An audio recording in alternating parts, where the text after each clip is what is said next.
Have any bedtime routines or rituals that help you out? You always look so comfortable and happy in your sleep.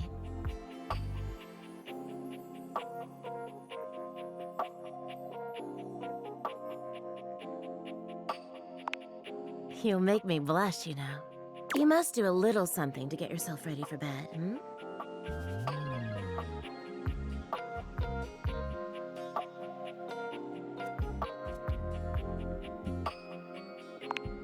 Oh, of course. That makes sense. It's no wonder you look so good. Taking care of yourself really does pay off. As for me, you know, these days I mostly just lie awake playing out some silly fantasy in my mind. I'll spare you the details, but I always hope it might lead me to some sweet dreams. Or at least a peaceful rest, if nothing else. But nothing seems to work for me.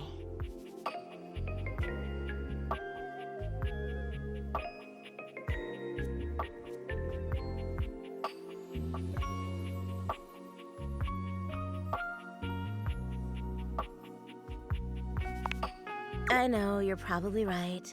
But for goodness sake, I'm abed. I should be able to relax on my own at night. Betty sighs, as if she hasn't quite found what she was looking for. Well, hey, thanks for talking that out with me. I'm gonna try to shake up my routine tonight. I'll take any positive thoughts you've got.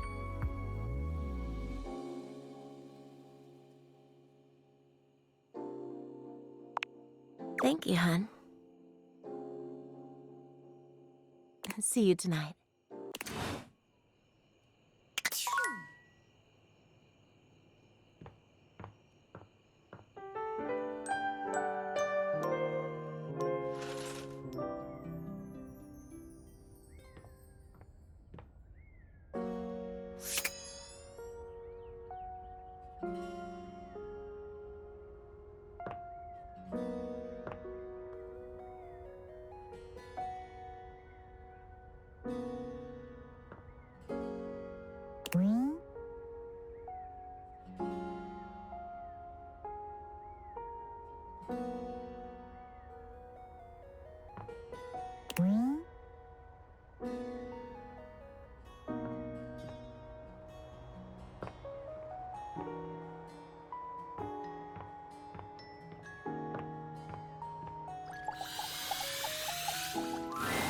Fantina lets out an excited little shriek when she spots you, running over to greet you. You don't see anyone else around, but perhaps the other fan club members are just a little late? You came! Oh my god! Ah! Okay, sorry. Sorry, I promise I'll calm down. I've actually got some deep breathing rotational exercises I've been practicing to appropriately handle this sort of situation. Don't you worry. I'll get my spindle system back under control ASAP.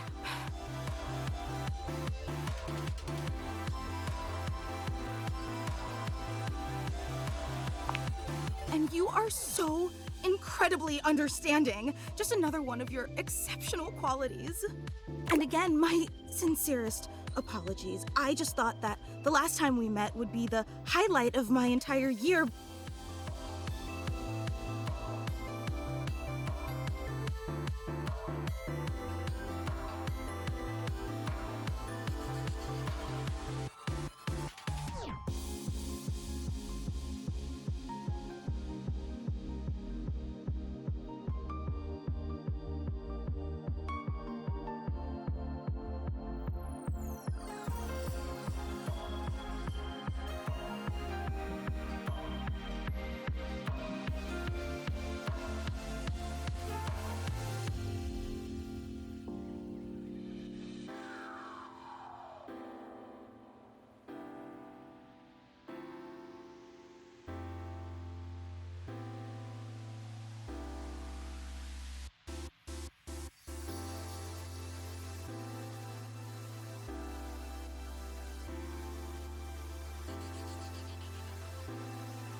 but suddenly, here you are again. It's like I'm living in some sort of fantasy.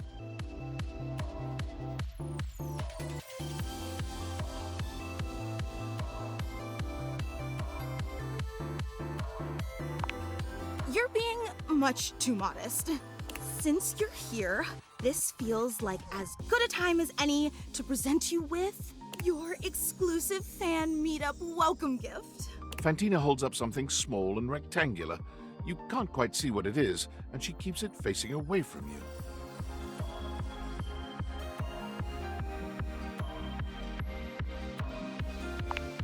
Of course, you're our guest of honor today. The fan club just wanted to express our immense and profound appreciation that you take the time out of your busy schedule to come and visit with us. We know you have some big shakeups at work, and today's usually laundry day, so it means so much that you still found the time. You really are the absolute best.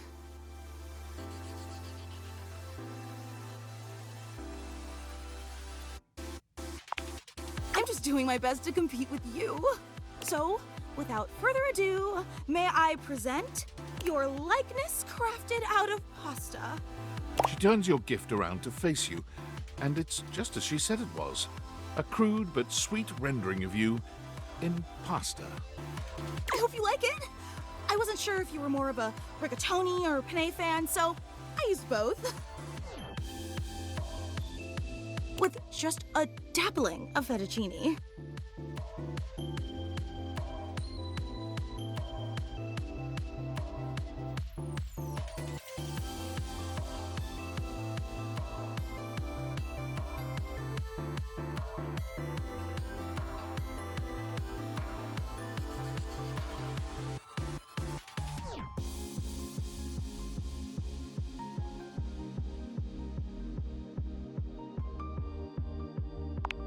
So what do you think? Do you like it?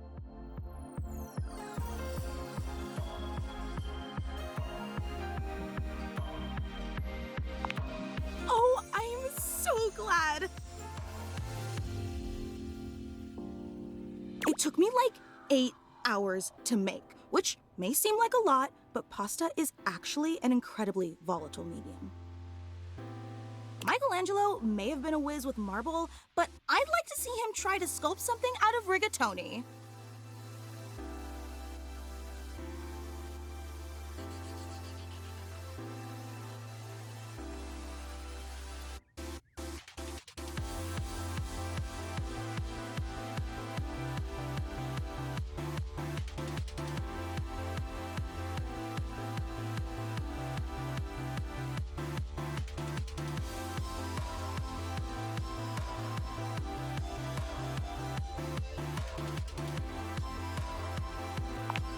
It warms my spindle to know how much you love it.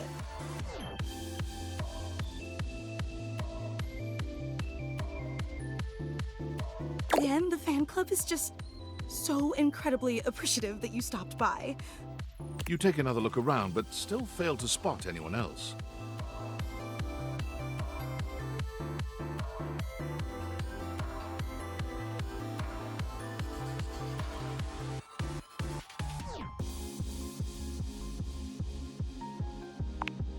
Oh, well actually, this is the fan club.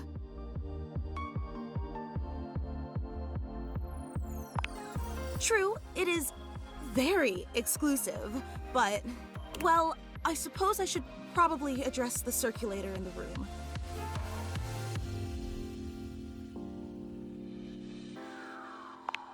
Okay, but try to reserve judgment until you hear the entire story.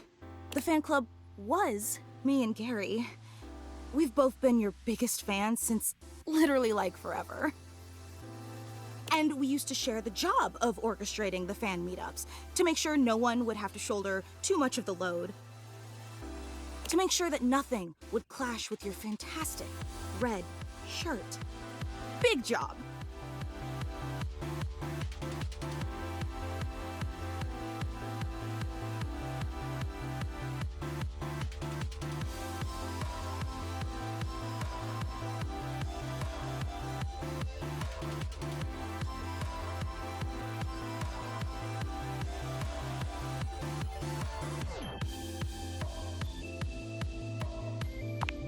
But recently, Gary and I, well, I guess you could say we've been having clashes over the direction of the club. There were some new initiatives that I'd been championing that he just wasn't on board with. And he's obviously completely allowed to voice his opinions. I think that's essential in democracy. But as your biggest fan, I just didn't think that Gary really understood what this fan club was all about. So we opted to go our separate ways, and now it's just me.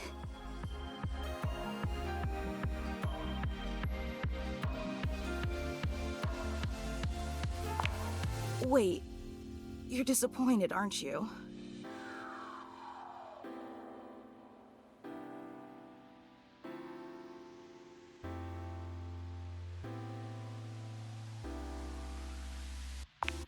No, it's okay. I can totally tell. And why wouldn't you be? I promised you this incredible, fantastic event worthy of your presence, and what did I deliver? Just me and a lame statue made of pasta that you can't even eat or date? You probably don't even like rigatoni. A real super fan would have known that.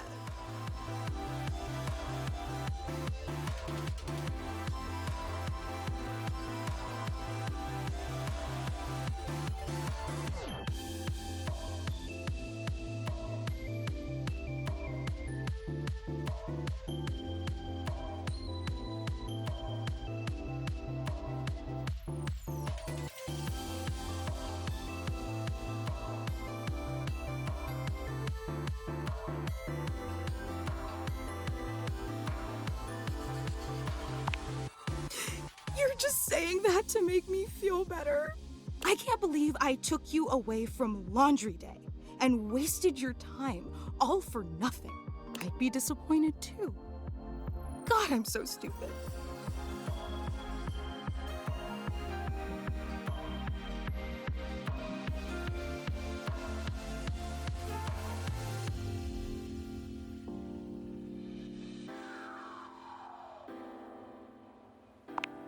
But I am. I just so desperately wanted to impress you, you know? After all, you're so amazing and incredible. And I wanted you to know how special I think you are. How I'd do anything to make you understand how much you mean to me.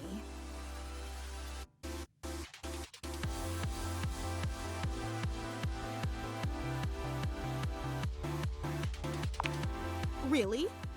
In spite of everything? In spite of the rigatoni?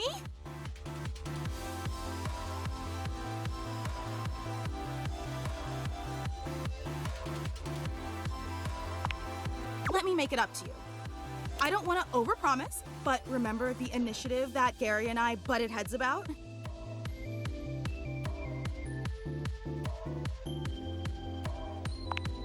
Well, I've been waiting for the opportune moment to reveal that project, but I think now is the right time.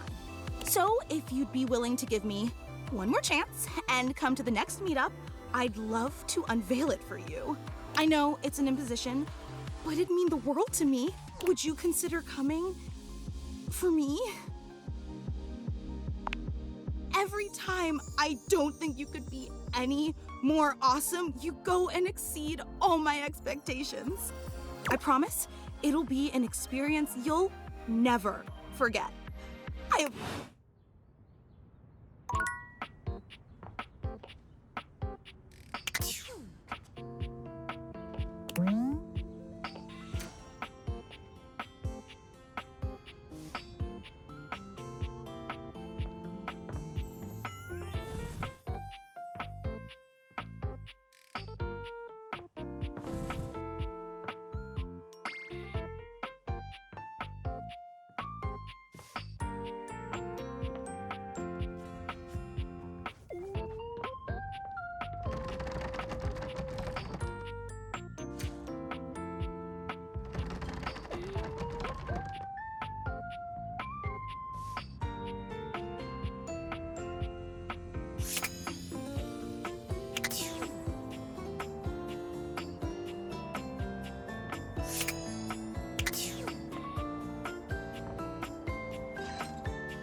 There's a presence in the room with you. You're sure of it. But you can't make anything out in the darkness. As you search for whoever it might be, they address you in somber, funereal tones. As the light fades and dusk draws, all hope becomes despair. Do you wish to proceed?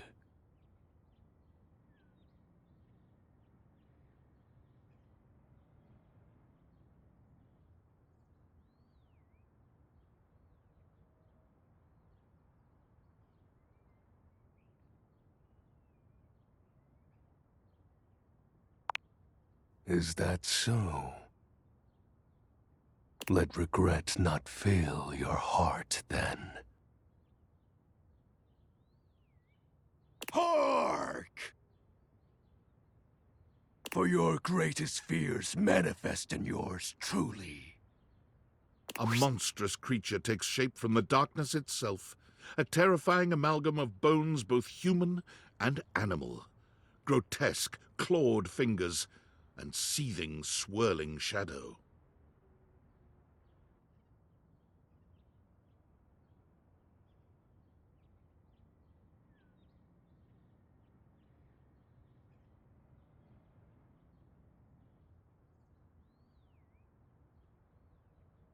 From brazen earth to the heavens most incorrigible. The shadows quiver, the shadows quake and quail. Light has no purchase here, for I am XXX Shadow Lord 420XXX! Exclamation. See you.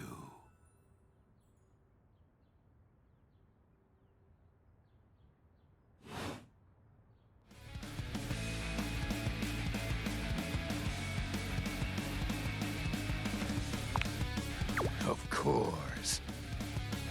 I am darkness incarnate. From now on, you are my penumbra. Do you? I am the Umbra, the darkest core.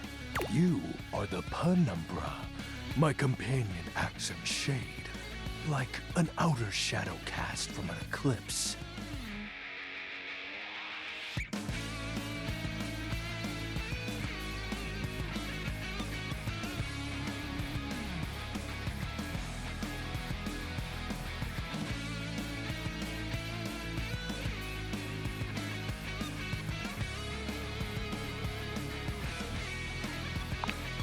Yes!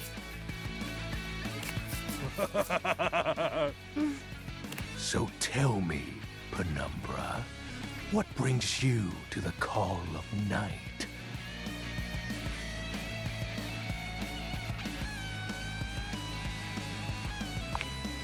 Did you find that out on your own? Or did you use a hint?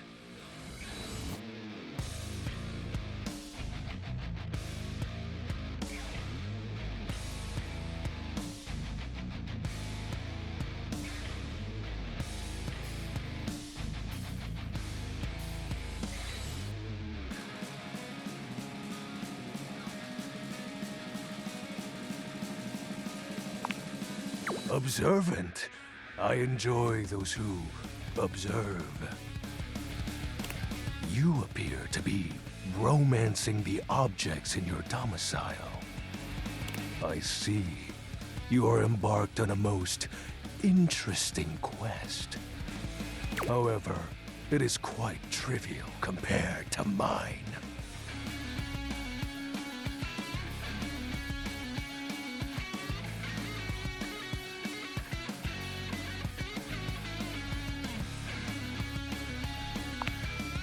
As you can tell, I am dreadfully powerful.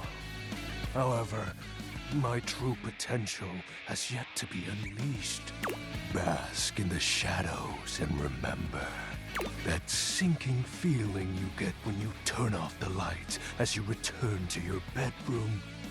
Then this eerie primal instinct to hasten yourself kicks in while your heart begins to rumble with fear. That, my friend, is but a lick of what true darkness can do.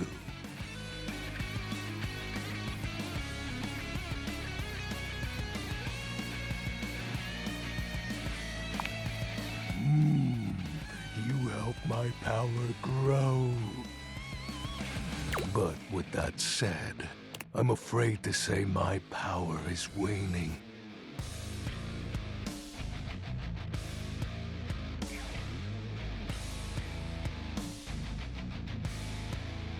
If not for your summoning ritual, I may be.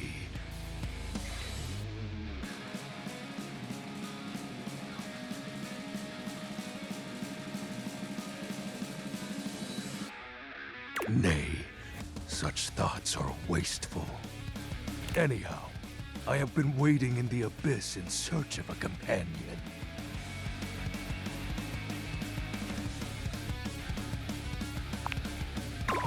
Such feelings are unnecessary, although not unwelcomed.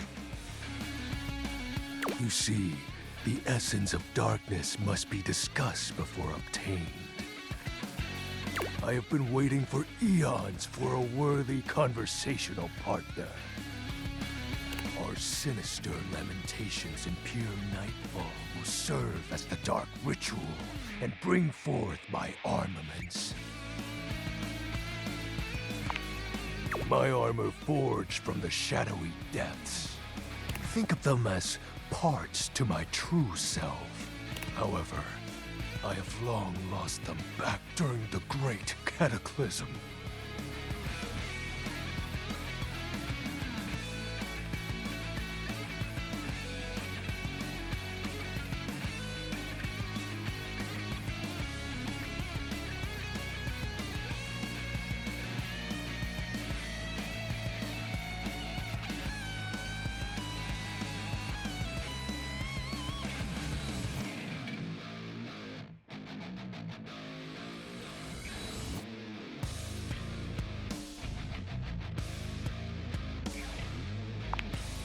Naturally, but I am equipped to ease your wandering mind. Know that even this discussion will feed into our dark search. What troubles you, my penumbra?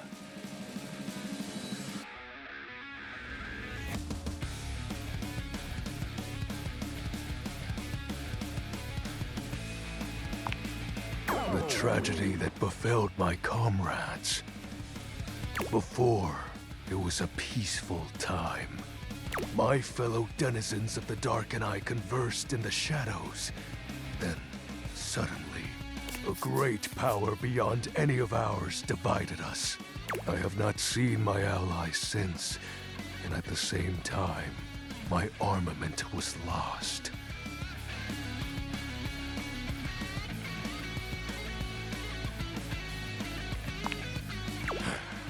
It is an unexplainable force beyond reason, but that won't matter once I am at full strength.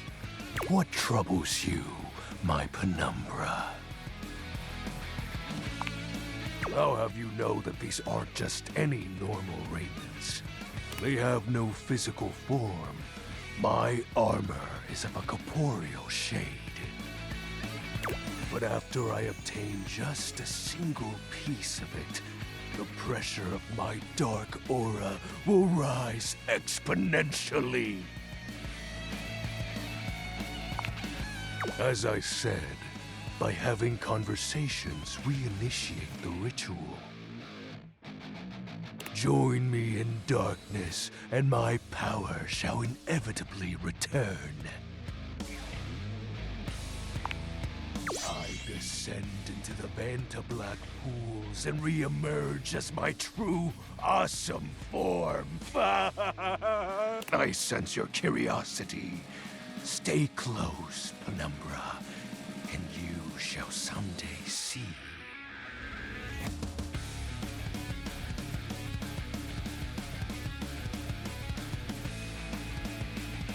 What troubles you, my Penumbra?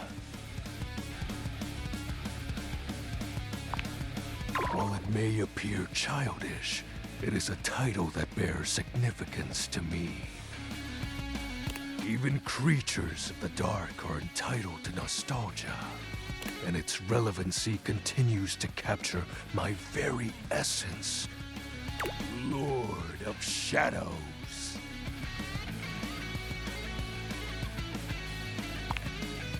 Signature embellishments. You'd be surprised how popular of an identity Shadow Lord is. You can't just have anybody proclaim they are the true Lord of Shadows. Which is why I leave my mark as such. Shadow Lord falls silent for a moment, as though listening for something you can't hear. He makes a fist, nodding to himself. Can this be? He spreads his arms wide, opening his clawed hands as if to receive something. Yes. The dark power begins to creep and course through me.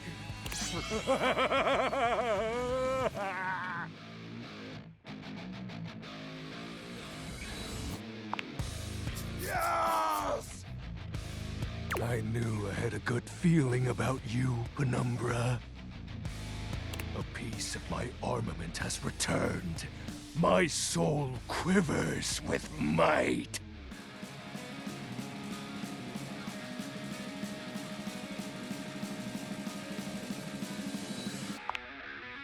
Whoa!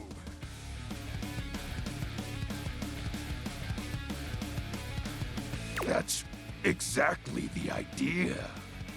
I thank you for awakening me. Encountering you has been the most exciting event in For now, I shall relinquish you. Return to your quest. Oh, and no need to reinvite the light. You're now a denizen of darkness, after all. Unless being in the dark brings about a fearful sensation that tickles your heart too fiercely. Farewell.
Are you thinking of leaving? It isn't anything to be ashamed of. It can be quite stifling in here.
Timothy is just putting the finishing touches on polishing a pocket watch.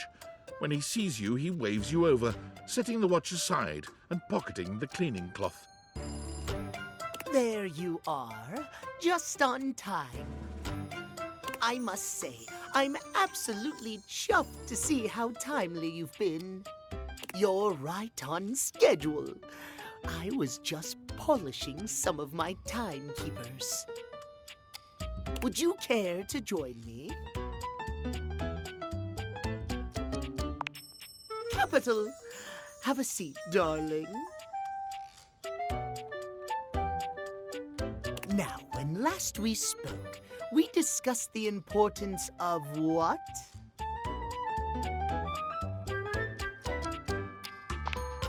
Precisely. Nothing better, nothing more important. The biggest lesson here is that time, above all else, is the first thing you must consider when it comes to love. But there are, of course, other things to consider.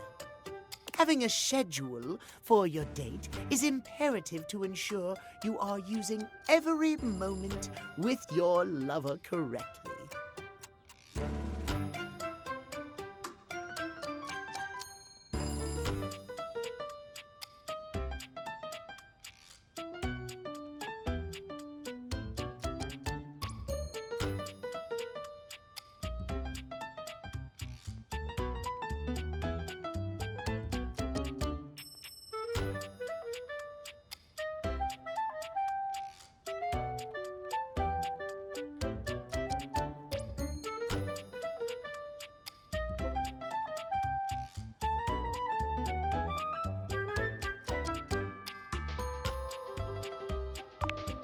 Oh, I am on time.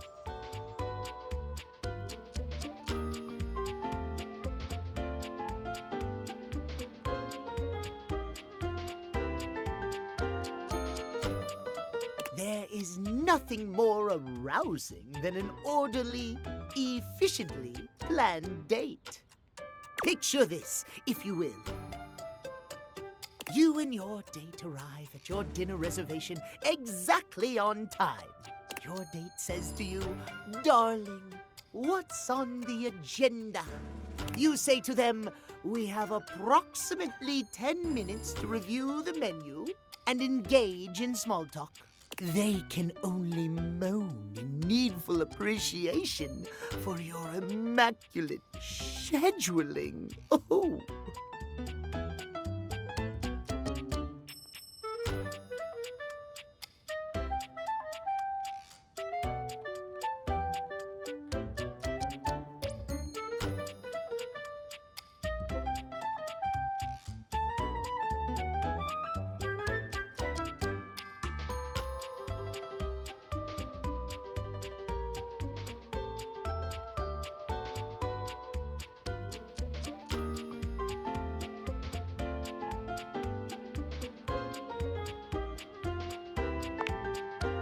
Perhaps we have more in common than I realized.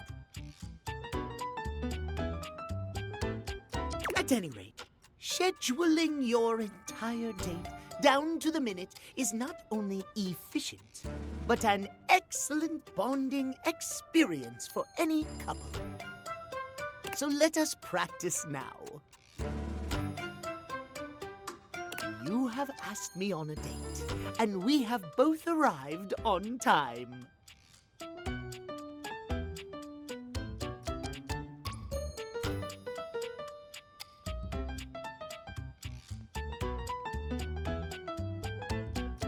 As we are seated for dinner, I look deeply into your eyes and ask you about tonight's agenda.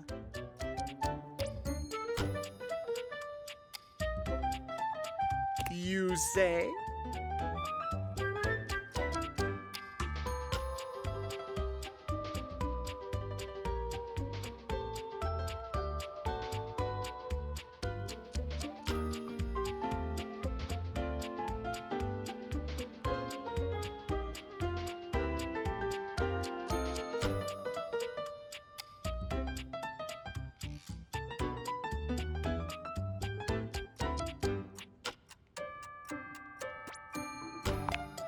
Meow. I have never been so attracted to another. Excellent. Truly excellent. Surprise! Our date has gone swimmingly, and I have invited you to another activity. But your schedule has not accounted for this unexpected excursion. Horror of horrors! What do you do?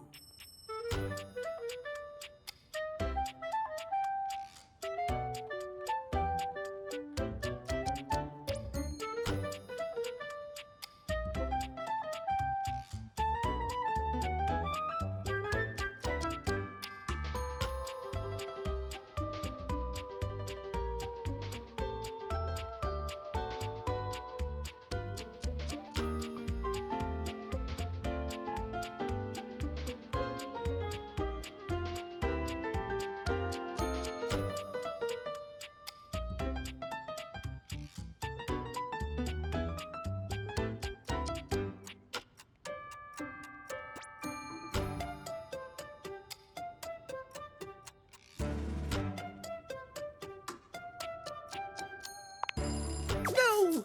We cannot enforce time under threat of violence. I suppose I should be happy I have managed to make my point, but unacceptable.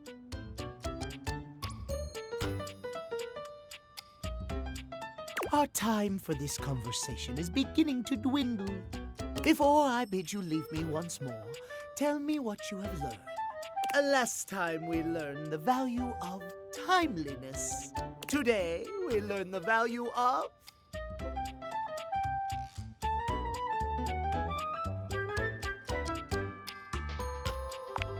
precisely! Scheduling!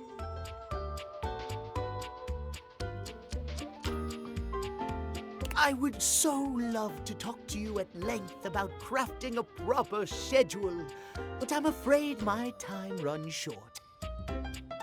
If you wish to continue our talks, return to me at 9 p.m. As ever, no sooner, no later.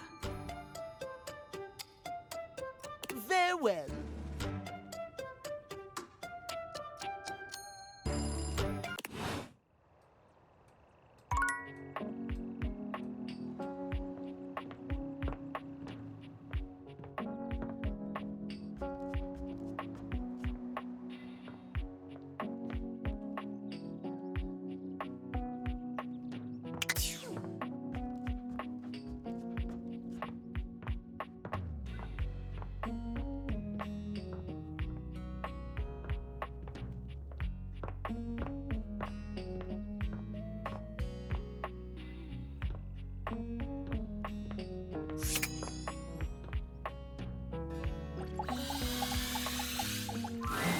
Oh, good! You're here. I'm excited. I'm expressive. Everyone's ready to go to the zoo.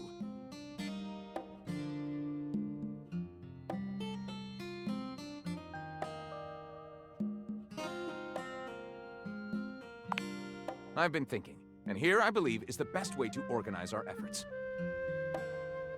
Creativity is for naught without some solid logistics. I know how I'd like to start my book. I've got this fantastic detective character named Wen that I've been working on for a while, and he's going to be our hero. What I need from you, though, is help with creating an outline. If you will, help me to create a framework. And then, once we have that, I will take it and go into my secret writer's cubby and create the entirety of the book. Which I can absolutely do in a night. And believe you me, it will be perfection.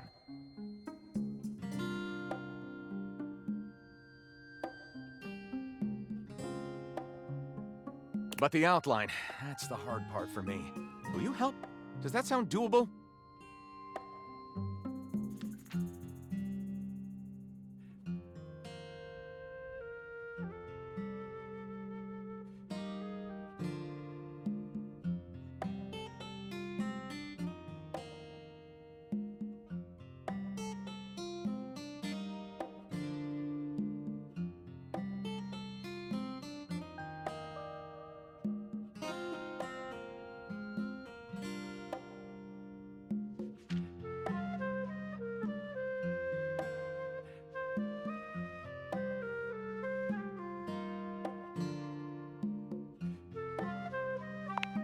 Detective Xander Wen. He is a hard-boiled detective living in the big city of Sprawlsville, and he is a magnet for crimes. Which works out just fine, because he's also a genius at solving them. Now, just to be clear with you, I haven't fully settled on writing a hard-boiled crime drama to go with my hard-boiled detective. The way I see it, Detective Wen is capable of getting himself into and out of almost any kind of trouble imaginable. I suppose this is why I've been having so much trouble writing this on my own. Xander Wen could do just about anything. I'm asking you to help me create his first story from infinite possibilities. Well, shall we get started?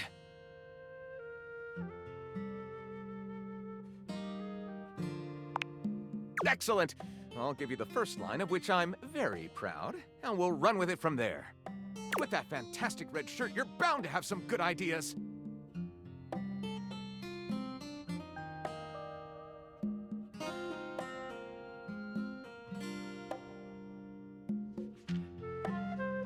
Detective Xander Wen went out the door, looking for crimes.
The Dark Wizard Malmor the Deathless has returned, Gondorf exclaimed.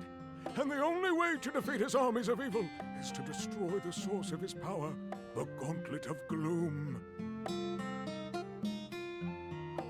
Will you help us? Gondorf pleaded, and Xander knew just how he could.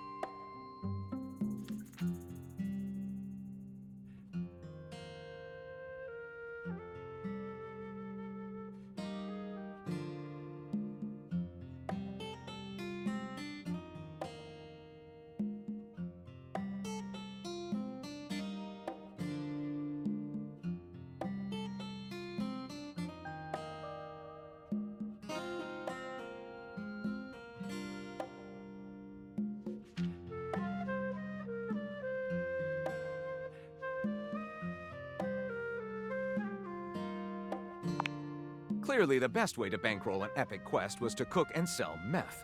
And before he was a detective, it just so happened that Xander was a high school chemistry teacher. With the help of his teenage sidekick Jimmy, Xander began to flood the market with his distinctive purple meth. Things were going great until...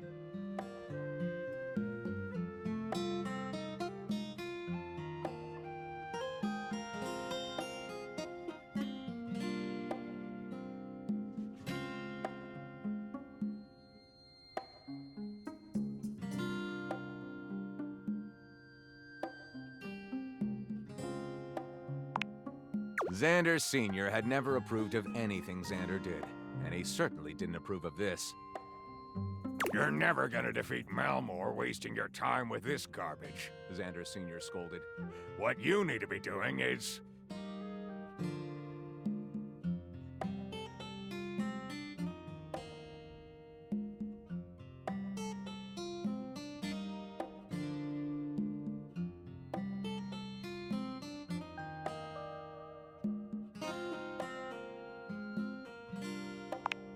Now, Xander wasn't Korean, nor did he have any musical ability, but he figured it was worth a shot. However, it wasn't. Despite Xander's best efforts, the band never took off, and he spent the rest of his life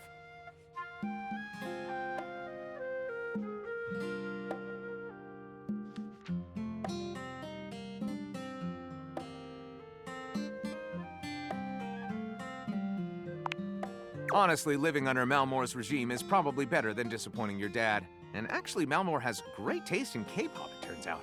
Let's call this one My Malmore, My Daddy, and Me.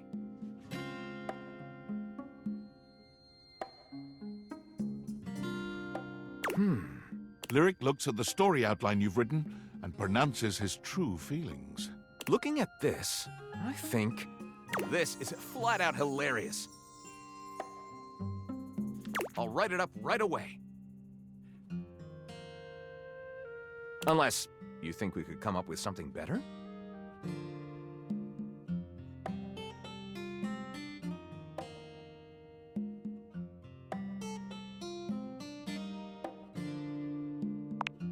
See you soon, partner.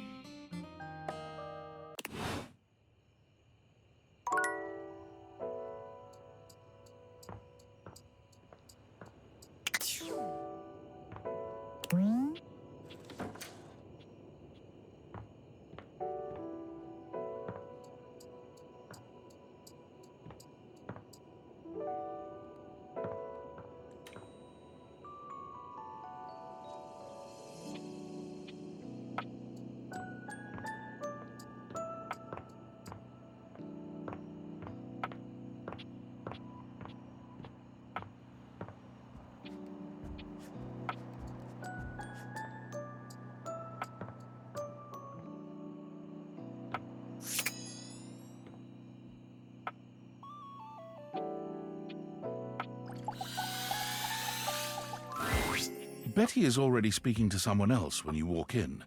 There is an easiness to their dynamic, an intimacy, really. They have the air of old lovers, or perhaps very, very good friends. We've been over this so many times, Betty. You know how I feel about that.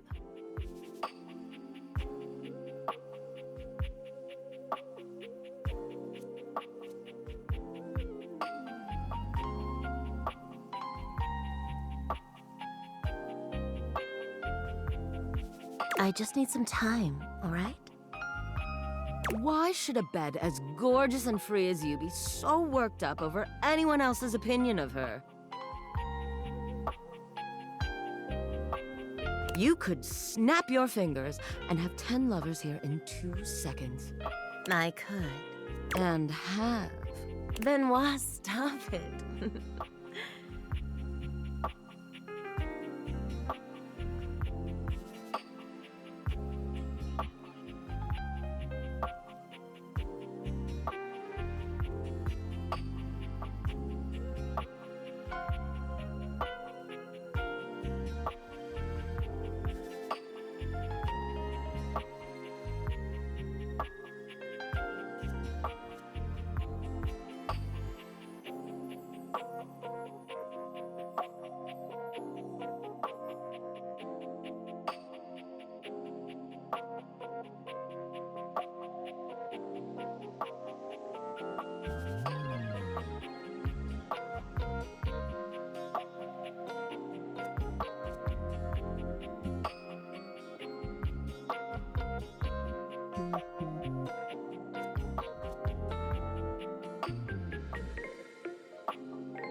But honestly, you know it's not about sex.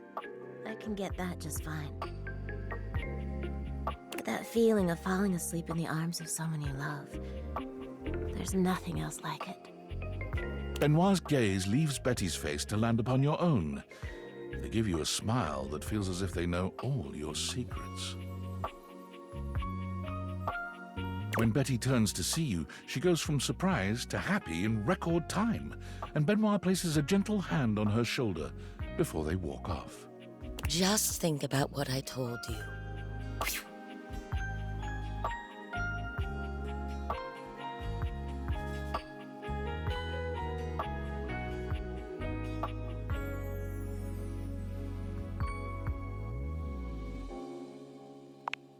Are we what?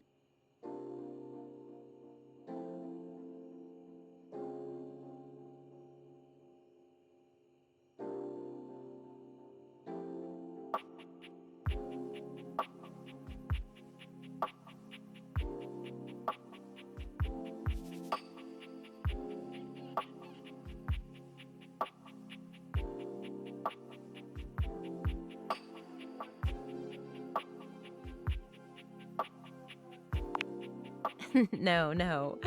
Absolutely not. Benoit and I are just very good friends. With benefits, of course.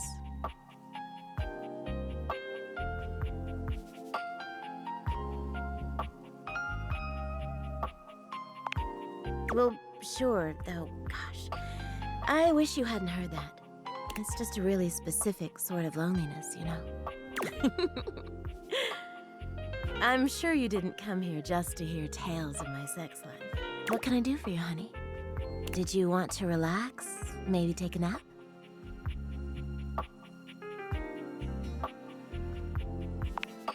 Get to know me better?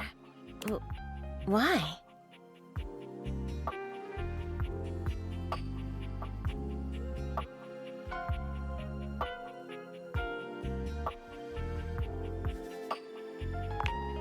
Oh, I don't know. It can be hot to sleep with someone you know nothing about. And of course, some people fear intimacy. And getting to know people is a step on the road to intimacy.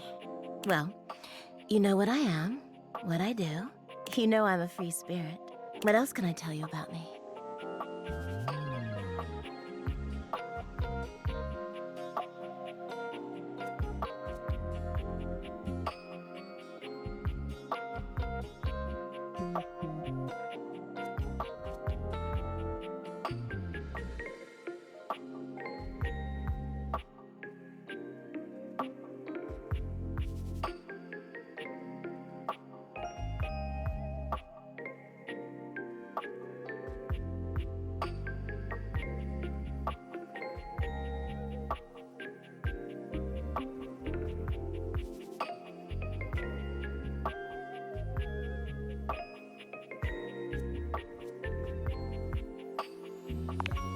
Oh gosh, why did it have to be that question? It's also silly, you know. She sighs wistfully, looking somewhere past you. Sometimes it feels as if those sorts of relationships are only for books, you know. But I can never quite seem to get there. Perhaps I've been standing in my own way. That's it. That's all. Just loneliness.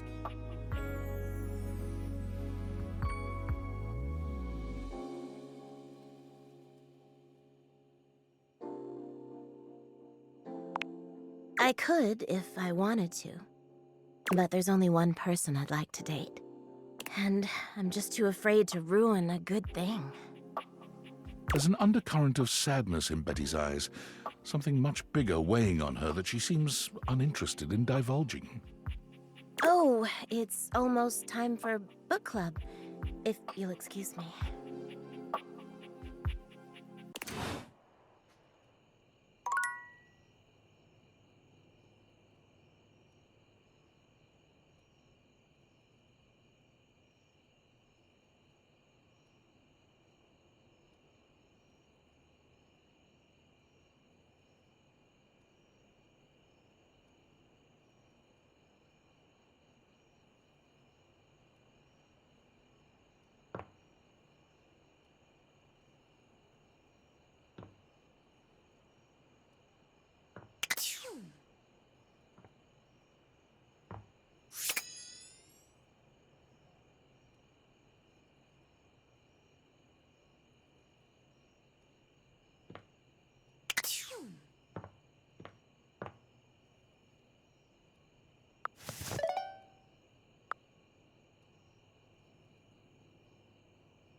Phew.